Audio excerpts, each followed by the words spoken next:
En ce 30 juin 2025, jour qui devait célébrer notre indépendance, je vous parle au nom de ceux qui refusent de fêter leur propre dépossession.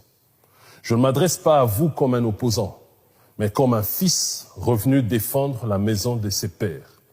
Car pendant que vous dormiez, le pouvoir a signé notre reddition. À Washington, ils ont livré notre souveraineté aux mains de ceux qui versent notre sang depuis 30 ans.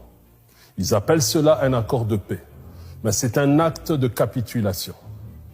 Et face à la trahison, il ne reste plus qu'un seul choix, se lever ou disparaître. Je me tiens devant vous non comme un candidat, mais comme un soldat qui a combattu dans le silence et que la providence au croisement du destin et de l'urgence nationale pousse aujourd'hui à élever la voix.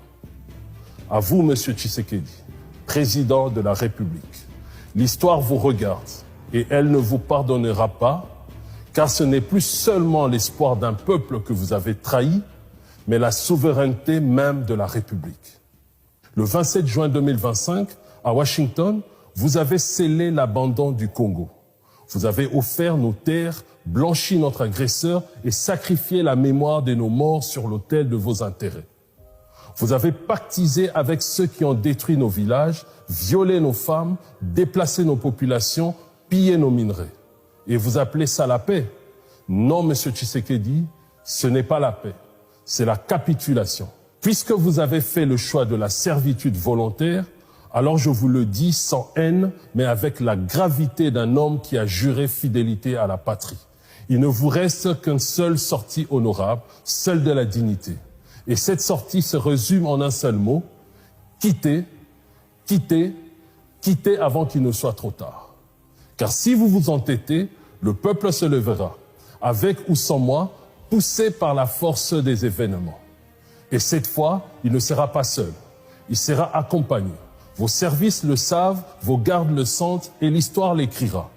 Vous ne pourrez plus arrêter la tempête. En cas d'effondrement total de l'État, dont vous porterez seul la responsabilité, vous n'échapperez ni à la colère du peuple, ni à la mémoire collective qui inscrira votre nom là où se rangent les traîtres à la nation. Et vos partisans, particulièrement les vôtres, porteront le poids de votre entêtement. Ce poids-là, aucun garde du corps ne pourra le détourner. Quand un président capitule, la voix de la raison doit se faire entendre.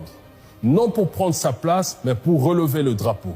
Car lorsque l'État baisse la tête, quand les élites se taisent, quand la justice se vend, quand les frontières se négocient à huis clos, alors il faut un homme qui dise non.